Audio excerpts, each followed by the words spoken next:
Hello friends, आप सभी का स्वागत है आज की नई वीडियो में। दोस्तों, इस वीडियो में हम बात करने वाले हैं एक बहुत ही महत्वपूर्ण टॉपिक के बारे में, जिसमें से हर साल एक दो क्वेश्चन पूछ जाते हैं। तो फ्रेंड्स, अभी अगर GDS to MTS, postman, PA आदि की जो पोस्टल डिपार्टमेंट की अगर तैयारी कर रहे हैं तो आपके लिए ये जो क्लास है बहुत ही इंपॉर्टेंट होने वाली। तो शुरू करते हैं फ्रेंड्स। पोस्ट बॉक्स और पोस्ट बैग के बारे में जानेंगे। तो पहला जो है कि पोस्ट बॉक्स और पोस्ट जो बैग होता है वो क्या होता है, इन दोनों के अंदर क्या डिफरेंस है। तो फ्रेंड्स, पहला है कि पोस्ट बॉक्स। पोस्ट बॉक्स क्या होता है फ्रेंड्स, तो ये जो एक सार्वजनिक डिब्बा होता है, बॉक्स होता है, जहाँ लोग अपने पत्र या पार्सल जो होते हैं डाकघर के लिए डालते हैं। और पोस्ट बॉक्स के जो नाम होते हैं, अन्य अदर नेम क्या हो सकते हैं, mail box, letter box, collection box, ये नाम हो सकते हैं फ्रेंड्स। तो पोस्ट बैग्स जो सॉरी बॉक्स हैं, पोस्ट बॉक्स, वो क्या होता है, एक प्रकार से एक डिब्बा होता है जहाँ पर लोग जो होते हैं पत्र और पार्सल डाकघर के लिए डालते हैं फ्रेंड्स। अब दूसरा है कि पोस्ट बैग। तो फ्रेंड्स, इसके नाम से पता चलता है कि ये एक थैला होता है कि डाकघर द्वारा पत्र और पार्सलों को ले जाने के लिए, उनका जो परिवहन करने के लिए, ट्रांसपोर्ट करने के लिए इस्तेमाल करते हैं। तो एक मजबूत और बड़ा एक थैला होता है फ्रेंड्स, तो वो हो गया पोस्ट बैग। चलिए अगला है कि भाई क्लोज 55 के अंदर पोस्ट बैग के बॉक्स है और 56 के अंदर पोस्ट बैग है फ्रेंड्स। ठीक है, तो ये भी ध्यान में रखना है। इससे संबंधित भी क्वेश्चन पूछे जाते हैं कि 55 क्लोज 55 और क्लोज 56 के अंदर क्या क्या होता है।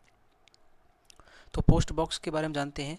पोस्ट बॉक्स किसी निश्चित पोस्ट ऑफिस को किराए पर दिए जाते हैं फ्रेंड्स। ये जो है वो जो कुछ निश्चित, जिसका निर्धारण कौन करते हैं, पोस्ट ऑफिस का जो निर्धारण है हेड ऑफ सर्कल करते हैं, यानी कि जो CPMG होते हैं वही तय करते हैं कि कौन से पोस्ट ऑफिस के अंदर पोस्ट बॉक्स होगा।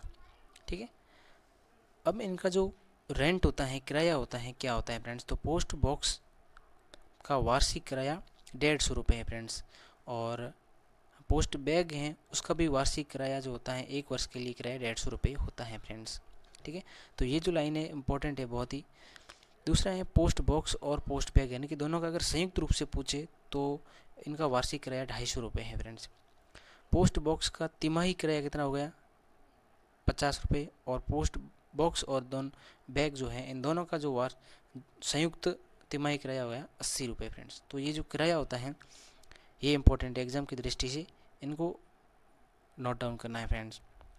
चलिए अगला जो इम्पोर्टेंट टॉपिक है कि पोस्ट बॉक्स के माध्यम से केवल अग्रिम भुगतान की हुई डाक,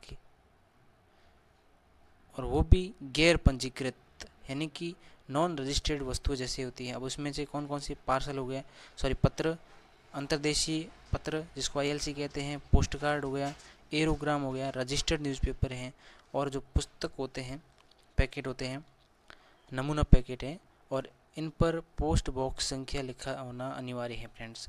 तो ये जो है लाइन इंपॉर्टेंट है कि इनमें कि भाई पोस्ट बॉक्स के माध्यम से कौन सी जो है आर्टिकल्स होते हैं जिसको हम डिलीवर कर सकते हैं, जो किराएदार होता है वो डिलीवर कर सकते हैं। तो इनमें जो है कि भाई प्रीपेड होती हैं, पूरा पूरा भुगतान, यानी कि अग्रिम भुगतान की हुई, वो भी गैर पंजीकृत वस्तुएं। और ये भी ध्यान रखना है कि भाई एक तो पत्र होता है, इसमें ऑप्शन पूछते हैं 4 ऑप्शन के, इनमें से कौन सा जो है आर्टिकल जो होते हैं वो पोस्ट बॉक्स के माध्यम से डिलीवर नहीं किए जा सकते हैं। तो इसमें जो जैसे पत्र दे रखा है, अंतर्देशीय पत्र दे रखे हैं, पोस्ट कार्ड दे रखा है, और डी दे रखा है जैसे पार्सल, तो इनमें जो पार्सल होगा वो पोस्ट बॉक्स के माध्यम से डिलीवर नहीं होगा। तो फ्रेंड्स, ये जो है इंपॉर्टेंट है, इनको ध्यान में रखना कि कौन कौन से जो आर्टिकल्स होते हैं उनका पोस्ट बॉक्स के माध्यम से डिलीवर कर सकते हैं फ्रेंड्स, वितरित कर सकते हैं। ठीक है, चलिए अगला जो है कि अगर किसी व्यक्ति या फर्म के नाम से पोस्ट बॉक्स नहीं है तो CO पोस्ट बॉक्स संख्या लिखी हुई है। ठीक है, पोस्ट बॉक्स नहीं है और उस पर CO पोस्ट संख्या, बॉक्स संख्या लिख रखी है, तो ऐसी स्थिति में कुछ शर्तों के साथ ही उस डाक का वितरण किया जा सकता है। ठीक है फ्रेंड्स, तो CU का मतलब होता है care of post box number होता है। तो इसमें जो कौन कौन से है कि भाई डाक वस्तु का पता पोस्ट बॉक्स के किसी वैध कर्मी का हो तब वो डाक डिलीवर होती है। डाक वस्तु पर पता किराएदार के परिवार या अतिथि का हो तब वो डाक डिलीवर हो सकती है। डाक वस्तु पर पता मान्यता प्राप्त या जो ज्ञात कोई प्राधिकरण के प्रशिक्षु या कोई कैदी हो तो उसकी डाक भी डिलीवर हो सकती है। और डाक वस्तु कोई आर्टिकल है तो उस पर पता आकस्मिक जो आगंतुक होते हैं या वाणिज्यिक कोई प्रतिनिधि हैं तो ऐसी स्थिति में उस डाक का जो है डिलीवर किया जा सकता है, उस डाक को वितरित कर सकते हैं फ्रेंड्स। अगला पॉइंट है फ्रेंड्स कि किसी भी ऐसे व्यक्ति को जो स्वयं पोस्ट बॉक्स के जरिए अपनी डाक प्राप्त करने की सुविधा प्राप्त करना चाहता है तो उससे संबंधित पोस्ट मास्टर को इसके लिए निर्धारित फॉर्म लिखित रूप में आवेदन भेजना होगा। यानी कि कोई भी व्यक्ति अगर पोस्ट बॉक्स किराए पर लेना चाहता है तो वो उससे संबंधित यानी उस एरिया के संबंधित कोई पोस्ट मास्टर हैं तो उसको एक एप्लीकेशन भेजनी होगी फ्रेंड्स, ठीक है। और उस एप्लीकेशन के साथ दो पेटेंट जो प्रतिष्ठित जो व्यक्ति होते हैं और वो जो व्यक्ति हैं दोनों व्यक्ति उससे कोई रिलेशन में ना हो, कोई संबंधित ना हो, और उनके जो हैं उनके गवाह के रूप में दो व्यक्ति होने चाहिए। और वो जो व्यक्ति हैं वो आवेदक यानी कि जो पोस्ट बॉक्स किराए पर लेना चाहता है उससे संबंधित नहीं होना चाहिए बिल्कुल भी। और आवेदक जो होता है यानी कि जो किराएदार होता है उसको अपने व्यापार का पूरा पूरा ब्यौरा देना चाहिए। तो ये चीज़ ज़रूरी है। अगला पॉइंट है फ्रेंड्स कि यदि पोस्ट बॉक्स का किराएदार अपना बिजनेस पता यानी अपना जो बिजनेस का पता है या निवास स्थान बदल देता है तो इसकी जानकारी पोस्ट मास्टर को 7 दिन के भीतर देनी होगी, 1 हफ्ते के अंदर 7। तो ये जो लाइन है ये इंपॉर्टेंट है फ्रेंड्स। अगला है पोस्ट बॉक्स की जो किराएदार होते हैं उसको CPMG के द्वारा निर्धारित जगह और आवंटित पोस्ट ऑफिस जो अलॉटेड पोस्ट बॉक्स होता है पोस्ट बॉक्स नंबर ही लेने होंगे। यानी कि जो CPMG जो होते हैं हेड ऑफ सर्कल होते हैं वो जिस जगह को निर्धारित करते हैं, जिस पोस्ट बॉक्स का नंबर उन्हें देते हैं उसको किराएदार को वही नंबर लेने होंगे। वो अपनी मर्जी मन मर्जी से अपने पोस्ट जो बॉक्स नंबर है आवंटित नहीं करा सकता है, न ही अपने मन मर्जी के हिसाब से कोई जगह निर्धारित करा सकता है। तो जो CPMG होते हैं हेड ऑफ सर्कल जो जगह और पोस्ट बॉक्स नंबर देते हैं वही किराएदार को लेने होंगे, ठीक है फ्रेंड्स। अगर किराएदार कोई सरकारी या अर्ध सरकारी संस्था है तो उन्हें दो प्रतिष्ठित व्यक्तियों को की जो तस्दीक है जो गवाही है उसकी ज़रूरत नहीं होती है फ्रेंड्स। अगला पॉइंट है फ्रेंड्स कि पोस्ट ऑफिस को ये अधिकार है, ये राइट्स हैं कि किराएदार के द्वारा पोस्ट बॉक्स अगर गलत उपयोग करता है या गलत सूचना या जानकारी देता है तो ऐसी स्थिति के अंदर क्या होता है वो बिना किसी नोटिस बिना किसी उसको सूचना दिए ही पोस्ट बॉक्स होता है वो वापस ले सकता है। ये अधिकार पोस्ट ऑफिस के पास है फ्रेंड्स। अगला पॉइंट है फ्रेंड्स कि पोस्ट बॉक्स का किराया अग्रिम यानी कि प्रीपेड होना चाहिए, साथ ही आवेदन पत्र के साथ जमा कराना होगा, ठीक है फ्रेंड्स। तो ये इम्पोर्टेंट है, बहुत ही इम्पोर्टेंट है कि भाई पोस्ट बॉक्स का जो किराया होता है वो आवेदन पत्र के साथ जमा कराना होगा, वो भी अग्रिम यानी कि पहले, ठीक है। चलिए अगला है कि अगर पोस्ट बॉक्स किसी फर्म या व्यक्ति को अलॉट कर दिया है तो वो किसी भी प्रकार के रिफंड का भागीदार नहीं होगा। अलॉट करने के बाद जो है रिफंड न तो आधा न पूरा, ठीक है, रिफंड नहीं होगा, कुछ भी रिफंड नहीं होगा। अगर पोस्ट बॉक्स के आवंटित होने से पहले अगर वो रिफंड के लिए आवेदन कर देता है तो पोस्ट मास्टर जो है इस पर विचार कर सकते हैं फ्रेंड्स, ठीक है। लेकिन एक बार अलॉट कर दिया तो उसके बाद कोई रिफंड नहीं होता है फ्रेंड्स। अगर किसी निश्चित पोस्ट बॉक्स का किराया भुगतान कर दिया हो तो वही किराया किसी अन्य पोस्ट बॉक्स के लिए समायोजित या फिर एडजस्ट नहीं किया जाएगा फ्रेंड्स। कि भाई एक पोस्ट बॉक्स का किराया हो और उसके साथ अन्य पोस्ट बॉक्स जो है वो मतलब नहीं ले सकते हैं फ्रेंड्स। कि एक पोस्ट बॉक्स है तो उसके लिए जो है वही किराया देना होगा, और अगर दूसरा पोस्ट बॉक्स लेना है तो उसके लिए अलग किराया देना होगा फ्रेंड्स। ऐसा नहीं कि भी एक ही किराए में कई जो पोस्ट बॉक्स चला सकते हैं, तो ऐसा नहीं है फ्रेंड्स। ठीक है, चलिए पोस्ट बॉक्स किराए की अवधि के दौरान किसी भी समय यदि किराएदार ताले की चाबी या ताला तोड़ दे, तो दोनों में से कोई भी अगर ताला और चाबी खो दे, यानी कि या तोड़ दे या खो दे, तो उसकी लागत जमा करानी होगी फ्रेंड्स। ठीक है, चलिए अगला है इम्पोर्टेंट पॉइंट है कि हानि या टूट फूट की सूचना न देने से पोस्ट बॉक्स का जो नियतन होता है, नियतन यानी कि लाइसेंस होता है, वो रद्द किया जा सकता है फ्रेंड्स। ठीक है, तो इसकी जो सूचना देनी होती है, अगर सूचना नहीं देते हैं, पोस्ट बॉक्स अगर टूट गया है, उसमें कोई हानि हो गई है, तोड़ फूट हो गई है, तो इसकी सूचना अगर पोस्ट मास्टर को नहीं देते हैं, तो इसका जो नियतन होता है यानी कि लाइसेंस होता है, वो रद्द कर दिया जाता है फ्रेंड्स। अगला है फ्रेंड्स कि चाबी के खो जाने या टूट फूट के बारे में यदि किराएदार की इच्छा हो तो सुरक्षा के तौर पर ताले दोनों की लागत जमा कर सकता है, पर ऐसा करने पर उसे नया ताला और चाबी सप्लाई कर दी जाएगी फ्रेंड्स। ठीक है, यदि किराएदार द्वारा पोस्ट मास्टर को किराए की अवधि के दौरान अवधि अगर ख़त्म होती है और उसे 15 दिन के भीतर ताला और चाबी नहीं दी जाती हैं, तो उपयुक्त अवधि यानी कि जो 15 दिन के भीतर पोस्ट बॉक्स के किराए का नवीनीकरण नहीं करता है, तो जमा की हुई जो रकम होती है जब्त कर ली जाती है, फॉरफिट कर ली जाती है फ्रेंड्स। ठीक है, तो ये ज़रूरी है कि 15 दिन के भीतर ताला और चाबी जमा करानी होती हैं, और अगर नहीं कराते हैं, साथ ही नवीनीकरण अगर नहीं कराते हैं, तो उसकी जो जमा राशि है वो जब्त कर ली जाती हैं। तो ये जो है 15 दिन ये अवधि है वो इम्पोर्टेंट है। ठीक है, इसको ध्यान में रखना है। अब अगला जो पॉइंट है कि पोस्ट बॉक्स का किराया उस माह के पहले दिन से आरंभ होता है जिसमें पोस्ट बॉक्स का आवंटन होता है, यानी कि जिस माह के अंदर यानी कि महीने की कोई भी तारीख हो, तो उस माह के पहले दिन से उसको शुरू किया जाता है। ठीक है फ्रेंड्स, यानी कि जैसे 15 दिसंबर है, तो उसको 15 दिसंबर से न करके 1 दिसंबर से काउंट किया जाएगा। उसकी जो है आवंटन तिथि जो होगी वो 1 दिसंबर होगी फ्रेंड्स। ठीक है, ये इंपॉर्टेंट है, इसको ध्यान में रखना है।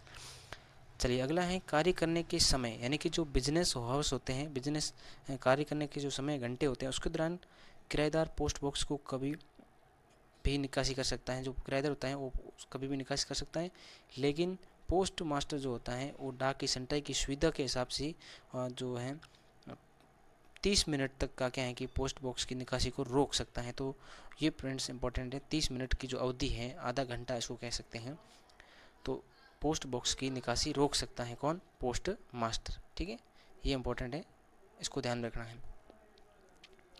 अगला इंपॉर्टेंट पॉइंट है कि किराएदार बिना पोस्ट नंबर के अगर कोई अंकित डाक है, कोई भी डाक है जिस पर पोस्ट बॉक्स नंबर नहीं लिखे हो, तो पोस्ट बॉक्स के जरिए वो डाक को वितरित नहीं कर सकता है, डिलीवर नहीं कर सकता है। ये जो है बहुत इंपॉर्टेंट लाइन है।